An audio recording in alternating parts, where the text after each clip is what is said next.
Hello everybody.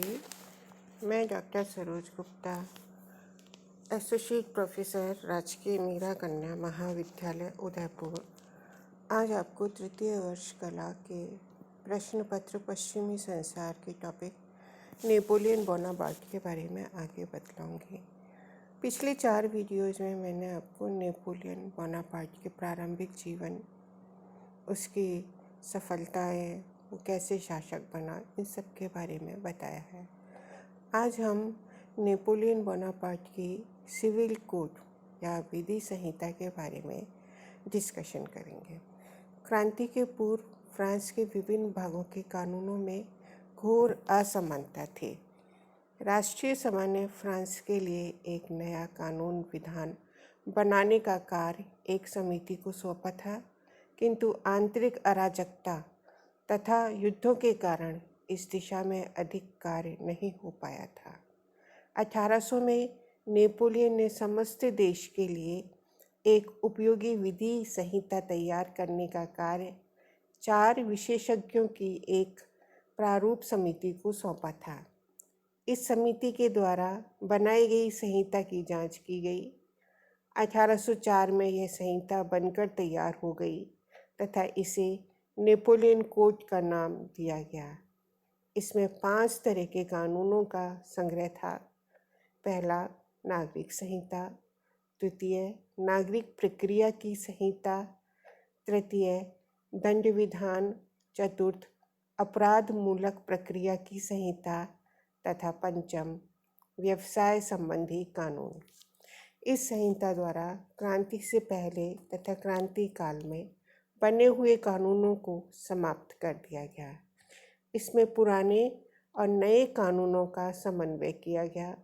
इस प्रक्रिया में पुराने कानूनों के दोषों को हटाया गया तथा दूसरी ओर क्रांतिकारी समय के नवीन व उपयोगी कानूनों को उचित स्थान दिया गया। इस विधि संहिता के प्रमुख नियम निम्नलिखित हैं। पहला नियम है जूरी की सहायता से खुले मुकदमे में सुनने की व्यवस्था की गई। द्वितीय, समानता के सिद्धांतों को स्वीकार किया गया। तृतीय, बड़े पुत्र को संपत्ति का उत्तराधिकारी मानने के कानून समाप्त कर दिया गया तथा सभी पुत्रों को बराबर का अधिकार दिया गया। चतुर्थ, विवाह को एक पवित्र बंधन माना गया। पंचम, परिवार को एक पवित्र इकाई माना गया तथा उसमें पिता को सर्वोपरि स्थान दिया गया। सिक्स्थ, स्त्रियों को पति के अधीन कर दिया गया। सेवंथ, सिविल मैरिज और तलाक की प्रथाओं को मान्यता दी गई। एट्थ, व्यक्तिगत संपत्ति के अधिकार को माना गया। नाइन्थ, पूंजीवादी व्यवस्था को संरक्षण दिया गया। इसके लिए ठेके, ऋण, पट्टेदारी तथा साझा कंपनियों के संबंध में अनेक उपबंध बनाए गए। नाइन्थ, टेंथ, ब्याज की दर निश्चित की गई। 11th, श्रमिक संघों पर प्रतिबंध लगाया गया। और लास्ट है, अदालतों को यह अधिकार दिया गया कि वे मजदूर या मालिकों के विवादों में मजदूरों की अपेक्षा मालिकों के हितों को अधिक महत्व दें। नेपोलियन की विधि संहिता में कुछ कमियां थी। मजदूरों और मालिकों के बीच विवादों के निपटारे में मालिकों के हितों का महत्व देना समानता के सिद्धांतों के अनुकूल नहीं था। स्त्रियों को पुरुषों की अपेक्षा कम महत्व देना भी इसी सिद्धांत का उल्लंघन था। यद्यपि इसमें 1793 में राष्ट्रीय सभा द्वारा घोषित किए गए मानव अधिकारों को मान्यता दी गई थी, किंतु प्रजातंत्रीय सिद्धांतों को नहीं माना गया था। सिविल मैरिज और तलाक की प्रथा को मान्यता देने से कैथोलिक अप्रसन्न हुए।